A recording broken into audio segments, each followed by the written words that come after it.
Assalamualaikum warahmatullahi wabarakatuh. Halo semuanya, perkenalkan nama saya Citra Indah Permata. Saya dari Pendidikan Fisika A.U.N.J 2019 dengan NIM 13026190016. Pada kesempatan kali ini saya akan menjelaskan tentang gelombang mekanik untuk kelas 11 semester genap. Mari kita mulai. Sebelum kita memasuki materinya, alangkah baiknya kita mengetahui kompetensi dasar pengetahuan dan keterampilannya. Kompetensi dasar pengetahuannya yaitu menganalisis karakteristik gelombang mekanik. Lalu kompetensi dasar keterampilannya melakukan percobaan tentang salah satu karakteristik gelombang mekanik. Berikut hasil presentasinya. Indeks pencapaian kompetensi atau IPK yang harus kita capai setelah materi ini selesai.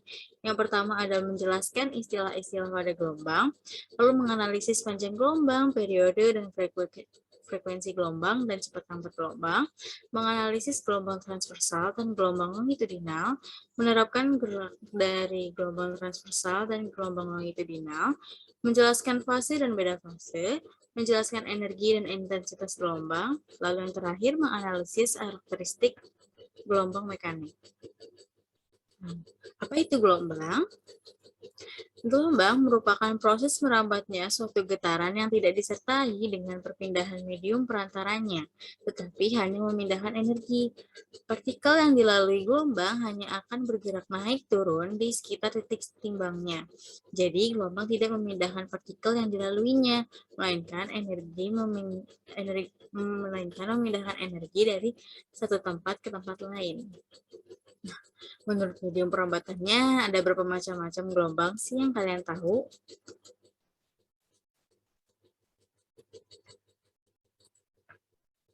Nah, kita bisa lihat di video ini ya. Di sini ada video tentang ada air yang disemburkan, lalu dia menjadi pelangi. Nah, kira-kira ini gelombang apa ya? Medium perantaranya apa ya? Lalu dan sebelah sini ada video tentang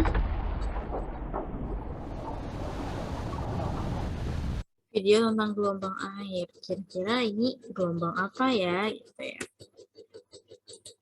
Lanjut ya. Jadi untuk yang video tentang air yang disemburkan dan menjadi pelangi itu adalah gelombang elektromagnetik, yaitu gelombang yang tidak membutuhkan medium dalam perambatannya. Energi elektromagnetik merambat dalam gelombang melalui beberapa karakter seperti panjang gelombang, amplitudo, frekuensi, dan kecepatan. Namun, kali ini kita akan membahas tentang gelombang mekanik. Gelombang mekanik adalah gelombang yang merambat pada suatu medium. Jadi, kalau tidak ada medium, maka tidak ada gelombang mekanik yang terjadi. Mediumnya ada padat, cair, dan gas. Lalu medium tetap di tempatnya dan tidak ikut merambat. Selanjutnya, istilah-istilah pada gelombang. Ada 4. Yang pertama, panjang gelombang. Yang kedua, periode dan frekuensi gelombang. Yang ketiga, cepat lambat gelombang. Dan yang terakhir adalah simpangan dan amplitudo gelombang. Nah, panjang gelombang. Satu gelombang pada tali didefinisikan terdiri atas satu puncak dan satu lembah. Panjang satu puncak dan satu lembah disebut panjang gelombang. Deskripsi grafis mengenai panjang, puncak, dan lembah gelombang ditunjukkan pada gambar di samping. Pada gambar ini ya. Panjang gelombang diwakili oleh jarak antara titik A dari sini dan E dari sini, satu puncak dan ada satu lembah, atau titik B dan F, dua puncak yang berdekatan dari B ke F, atau antara titik C dan G, C dan G di sini antara dua lembah yang berdekatan. Sementara itu, lengkungan ABC ini lengkungan ABC dia disebut puncak dan EFG juga disebut puncak. Lalu untuk lengkungan CDE dan GHI, ini dia disebut dengan lembah gelombang. Lanjut, periode dan frekuensi gelombang. Periode gelombang adalah waktu yang diperlukan untuk menempuh satu panjang gelombang. Frekuensi gelombang adalah jumlah gelombang yang melewati suatu titik setiap sekon. Hubungan antara frekuensi dan periode gelombang dinyatakan sebagai berikut. F sama dengan 1/T, dengan F adalah frekuensi dengan satuan Hertz, dan T adalah periode dengan satuan second. Nah, selanjutnya, cepat rambat gelombang. Cepat rambat gelombang adalah jarak yang ditempuh gelombang dalam 1 second. Pada gelombang, dalam periode T, jarak tempuhnya sama dengan panjang gelombangnya, atau lambda. Sehingga cepat rambat gelombangnya memenuhi persamaan berikut. V sama dengan delta S per delta T. Delta S itu jarak dan delta T itu waktu. Atau sama dengan lambda per T. Itu panjang gelombang per periode. Atau bisa juga V sama dengan lambda dikali F. Itu panjang gelombang dikali frekuensi. Karena kita tahu kalau frekuensi itu sama dengan 1 per periode. Gitu. Jadi kita bisa masukkan rumus menggunakan frekuensi. Cepat rambat gelombang itu satuannya meter per sekon, dan panjang gelombang itu satuannya meter. Kecepatan rambat gelombang bergantung pada karakteristik medium yang dilaluinya. Sebagai contoh, kecepatan gelombang pada tali bergantung pada gaya tegangan tali atau Ft dan massa persatuan panjang tali, yaitu mu sama dengan m per L. Untuk amplitudo kecil, hubungannya diberikan oleh persamaan berikut. V sama dengan akar Ft per mu. Itu sama dengan akar Ft dikali L per M. Lalu simpangan amplitudo gelombang. Simpangan gelombang adalah jarak partikel yang dilalui gelombang ke titik setimbang. Amplitudo adalah simpangan maksimum. Pada gambar yang sebelumnya saya tampilkan, amplitudo diwakili oleh panjang B, B aksen, D aksen, atau F aksen. Nah, kita lihat gambarnya ya. Jadi di sini B aksen, D aksen, atau F aksen. Itu namanya amplitudo gelombang. Atau simpangan maksimumnya. Nah, contoh soal.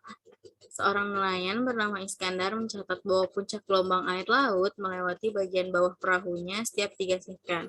Iskandar mengukur bahwa jarak antara dua puncak gelombang yang berdekatan adalah 9 meter. Berapakah cepat rambat gelombang air laut tersebut? Nah, berarti kita ketahui bahwa lambdanya ini sama dengan 9 meter dan periodenya ini 3 second.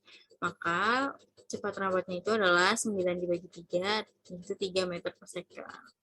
Nah, satu soal selanjutnya, tali yang panjangnya 5 meter dan bertegangan 2 Newton digetarkan, sehingga membentuk gelombang.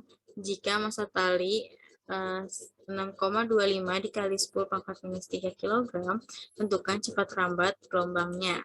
Nah, kita tahu kalau V itu kan tadi sama dengan akar Ft per mu. Nah, ini kita bisa pakai kayak gini, kita cari mu-nya dulu berapa, M per L, atau kita bisa masukkan langsung Ft dikali L per M. Nanti hasil yang akan didapatkan itu sama, 40 meter per second. Lalu berdasarkan arah rambatan dan arah getarnya, gelombang dibagi menjadi berapa? Sebutkan.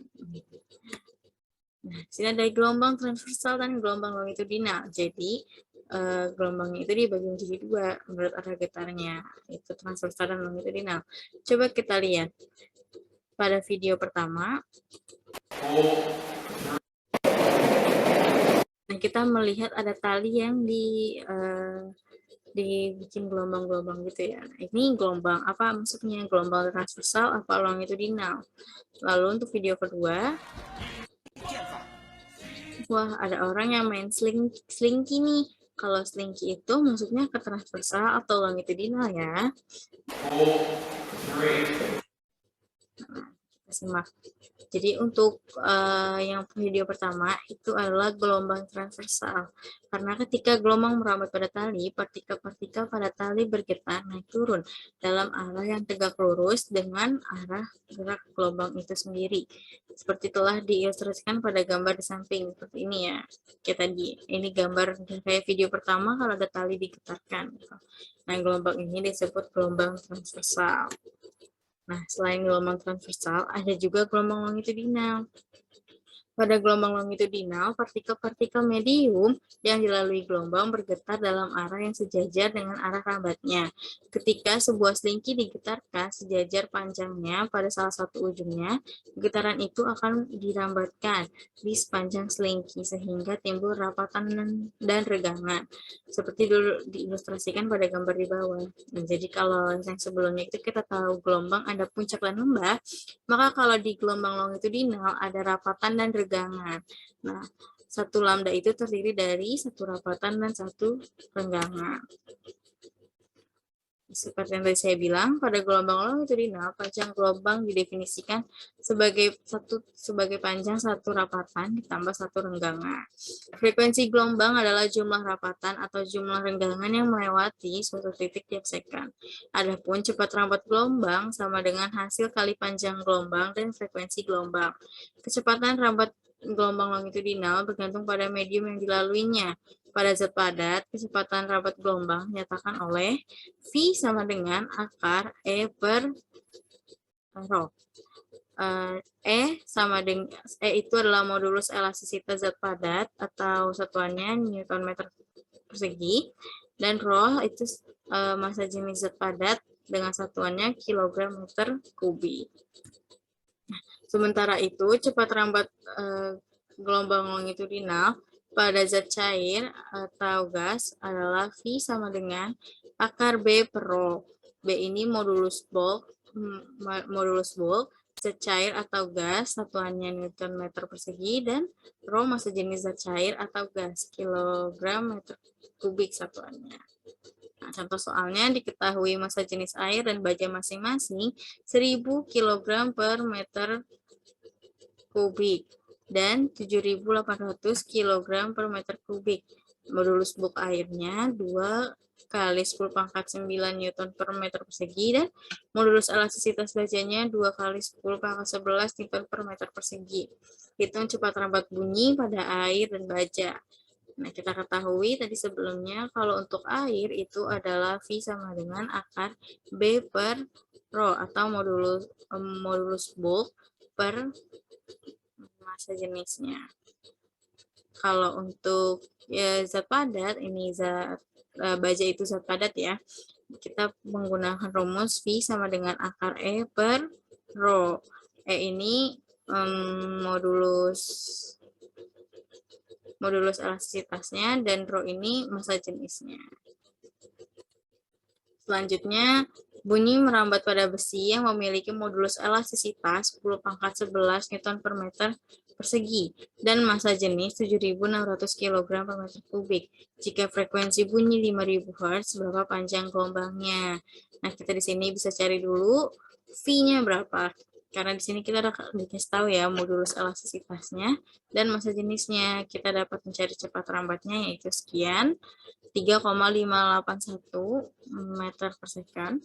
Nah, selanjutnya kita dapat mencari panjang gelombangnya dengan rumus V per F. Karena kita tahu kalau V sama dengan lambda dikali F. Jadi bisa kita balik. Maka lambda sama dengan V per F, hasilnya nanti 0,72 meter. Oke, selanjutnya fase dan beda fase. Fase gelombang adalah keadaan gelombang yang berkaitan dengan simpangan dan arah rambatnya. Secara matematis dapat dinyatakan C sama dengan theta per 2pi. Dengan C adalah fase gelombang dan theta adalah sudut fase atau radian. Dua titik dikatakan sefase jika kedua titik memiliki jarak 1 lambda, 2 lambda, 3 lambda, atau n lambda. Gitu. Dua titik dikatakan berlawanan fase jika kedua titik berjarak setengah lambda, 3 per 2 lambda, 5 per 2 lambda, atau 2n min setengah lambda. Pada beda fase adalah apabila tali terdapat dua buah titik, maka beda fasenya adalah jarak antara dua titik tersebut. Persamaan beda fase gelombang adalah delta C sama dengan C2 min C1, sehingga beda sudut fase dinyatakan delta theta sama dengan 2V dikali delta C. Nah, contoh soal, gelombang merambat dari titik A ke titik B dengan amplitudo 10 pangkat minus 2 meter dan periode 0,2 second. Jarak AB sama dengan 0,3 meter. Jika cepat rambat gelombang 2,5 meter per second, tentukan beda fase antara titik A dan B pada suatu saat tertentu.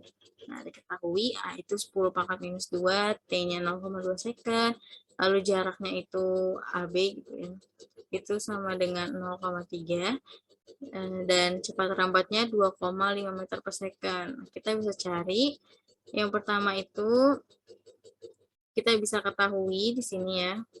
Lambdanya itu kita bisa cari sama dengan V dikali T, karena kita tahu kalau V sama dengan lambda per T, jadi lambda sama dengan V dikali T. Hasilnya adalah 0,5 meter.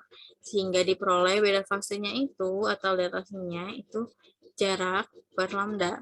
Ya, jaraknya 0,3 dan lambdanya di sini 0,5. Hasilnya 3/5. Dan beda sudut fasenya itu 2V dikali deltasi, yaitu 2V dikali tadi deltasinya 3/5. Hasilnya 6V/5 radian per second. Selanjutnya, energi dan intensitas gelombang.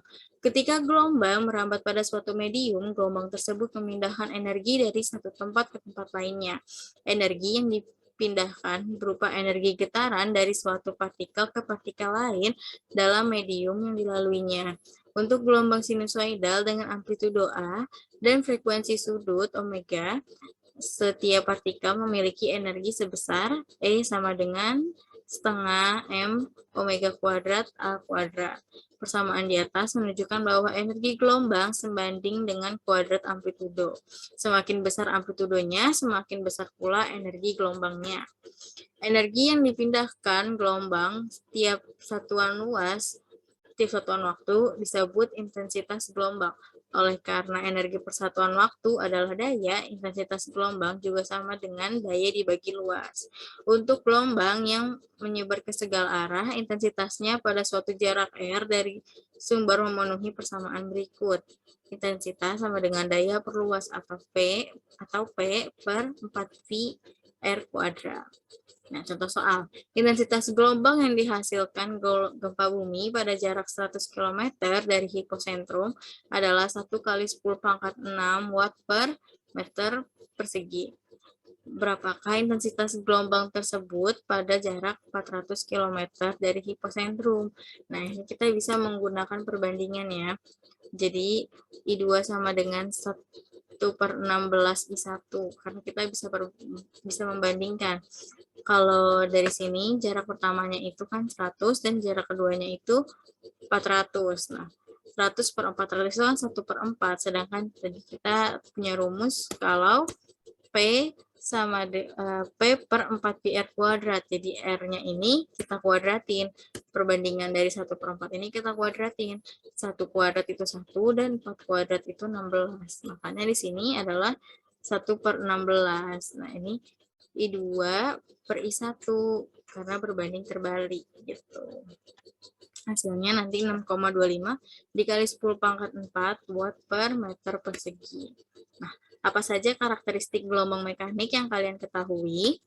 Karakteristik gelombang mekanik. Ada beberapa sifat gelombang, yaitu yang pertama pemantulan atau refleksi, yang kedua pembiasan, yang ketiga refraksi, yang ketiga pelenturan atau difraksi, yang keempat perpaduan atau interferensi, dan yang kelima ada polarisasi. Pemantulan atau refleksi gelombang. Gelombang yang datang dan mengenai suatu penghalang akan dipantulkan. Gelombang lurus yang datang dari permukaan bidang datar akan berlaku hukum pemantulan gelombang yang berbunyi gelombang datang, gelombang pantul, dan garis normal N terletak pada satu bidang datar. Sudut gelombang datang I sama dengan sudut gelombang pantul R.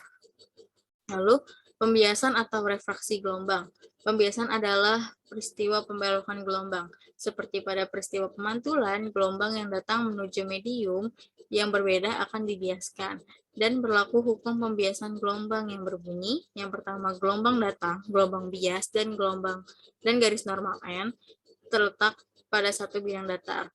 Yang kedua, gelombang datang dari tempat yang dalam atau medium renggang ke tempat yang dangkal atau medium rapat, maka gelombang akan dibiaskan mendekati garis normal. Sudut bias R lebih kecil dari sudut datang I. Lalu yang ketiga, gelombang datang dari tempat yang dangkal atau medium rapat ke tempat yang dalam atau medium renggang, maka gelombang akan dibiaskan menjauhi garis normal. Sudut bias R lebih besar dari sudut datang I.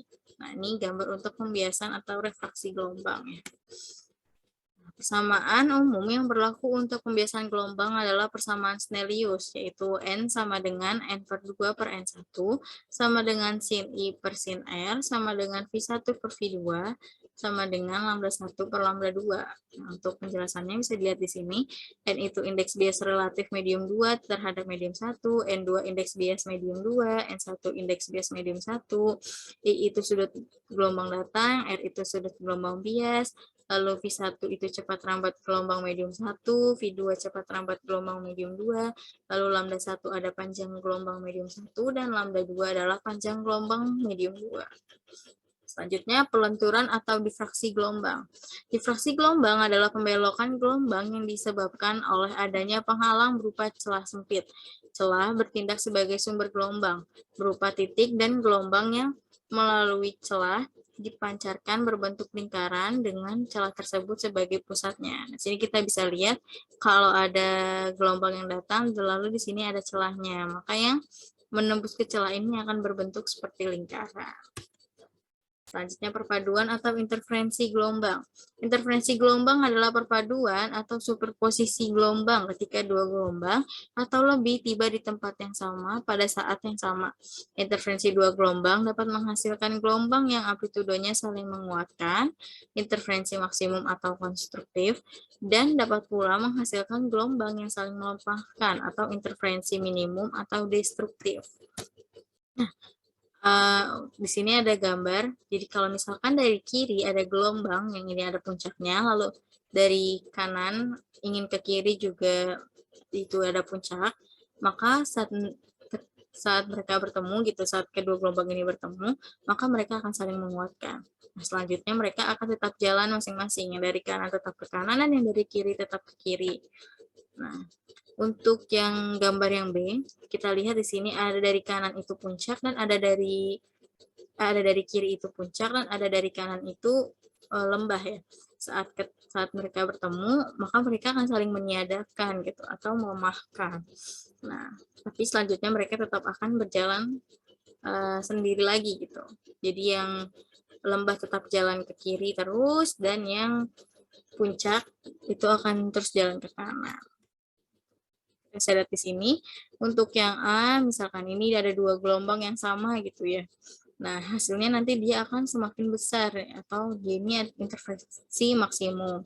Lalu yang B, ini gambarnya beda gitu ya. Nah, karena saat bertemu nanti mereka akan berbentuk seperti ini, atau bisa jadinya seperti ini gitu.